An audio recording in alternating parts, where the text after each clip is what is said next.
নাম করে নেই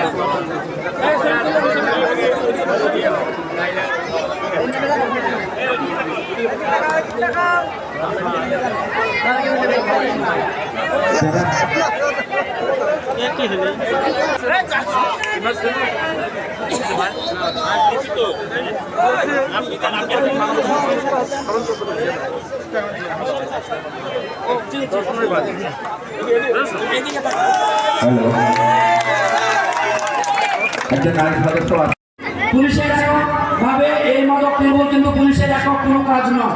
সরকারের আরো অনেক বাহিনী এবং বিভিন্ন সংস্থা কিংবা বিভাগ রয়েছে, প্রত্যেকে যার যার অবস্থান থেকে চেষ্টা করছে, পুলিশও তাদের সাথে চেষ্টা করছে। এটি একক দায়িত্ব পুলিশের নয়।